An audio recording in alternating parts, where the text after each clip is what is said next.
Malayalam Bigg Boss season 7 live updation നോക്കാം. ലൈവിൽ ലക്ഷ്മിനെ attack ചെയ്യാൻ വേണ്ടി പദ്ധതി ഇടുകയാണ് ആദില.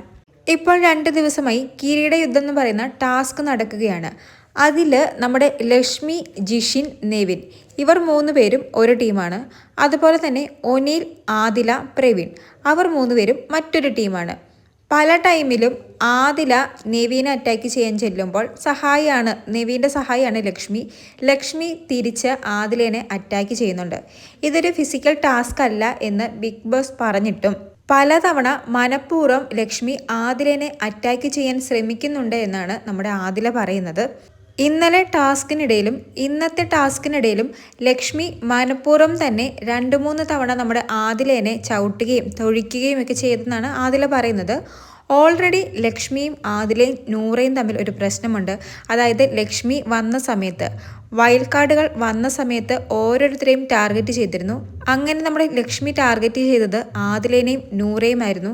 ഇവരുടെ സെക്ഷുവാലിറ്റീനെ ചോദ്യം ചെയ്യുകയും ഇവരുടെ ഈ സെക്ഷുവാലിറ്റി നോർമലൈസ്ഡ് ചെയ്യാൻ വേണ്ടി ഇവർ ശ്രമിക്കുകയാണെന്നൊക്കെ ലക്ഷ്മി പറഞ്ഞിരുന്നു. ആ സമയത്ത് അന്ന് ലക്ഷ്മി ആദിലയോടും നൂറയോടും ഒരു വഴക്കുണ്ടാക്കി സ്ക്രീൻ സ്പേസ് കണ്ടുപിടിക്കാനും അതുവഴി ഒരു കണ്ടന്റ് കൊടുക്കാനും മാക്സിമം ശ്രമിച്ചിരുന്നു. എന്നാൽ അത് മനസ്സിലാക്കി ആദിലയും നൂറയും നൈസായിട്ടാണ് ആ ഒരു സിറ്റുവേഷൻ ഹാൻഡിൽ ചെയ്തത്. ഇത് കുട്ടികൾ കാണുന്ന ഷോയാണ്, നിങ്ങൾ എന്ത് മെസ്സേജാണ് ഇതിലൂടെ ലോകത്തിന് കൊടുക്കുന്നത്, അങ്ങനെ പല കാര്യങ്ങളും ലക്ഷ്മി ആദിലയോടും നൂറയോടും ചോദിച്ചിരുന്നു. ആ ഒരു ദേഷ്യം ആദിലയുടെയും നൂറയുടെയും മനസ്സിലുള്ളതുപോലെ തന്നെ ലക്ഷ്മിയുടെയും മനസ്സിലുണ്ട് എന്നാണ് ആദില പറയുന്നത്.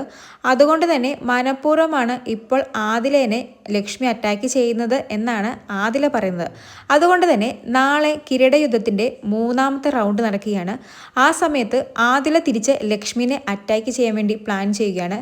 അല്ലാതെ ബിഗ് ബോസ് ഹൗസിനുള്ളിൽ ഒരു ഫിസിക്കൽ അസാൾട്ട് ചെയ്യാൻ സാധിക്കില്ല. കാരണം ഇവിടെ നിന്ന് പറഞ്ഞു വിടും. അത് എല്ലാവർക്കും അറിയാവുന്നത് കൊണ്ട് തന്നെ ടാസ്കിനിടയിൽ തന്നെ ആദില ലക്ഷ്മിനെ അറ്റാക്ക് ചെയ്യാൻ പോവുകയാണ്. നാളെ തൊഴിയോ ചവിട്ടോ എന്തൊക്കെയോ കൊടുക്കാൻ വേണ്ടി ആദില പ്ലാൻ ചെയ്യുന്നുണ്ട്. അതിൽ ഈ പ്ലാനിങ് നടത്തുന്ന സമയത്ത് നമ്മുടെ അഭിലാഷും നൂറയും ഉണ്ട്. അവർ മറ്റൊരു ടീമാണ്. ഇന്നത്തെ ടാസ്കിൽ ഫിസിക്കൽ അറ്റാക്ക് ചെയ്തുകൊണ്ടാണ് ജിസേലിൻ്റെ കയ്യിൽ സ്റ്റിച്ച് ഇടേണ്ടി വന്നതും അക്ബറിൻ്റെ കൈ മുറിഞ്ഞതൊക്കെ. നാളെ പ്ലാൻ ചെയ്ത് ഫിസിക്കലായി അറ്റാക്ക് ചെയ്യാൻ പോയാൽ എന്താകും ടാസ്ക് എന്ന് കണ്ടു തന്നെ അറിയണം. എന്തായാലും കൂടുതൽ ലൈവ് അപ്ഡേറ്റ്സുകളുമായി വീണ്ടും വരാം.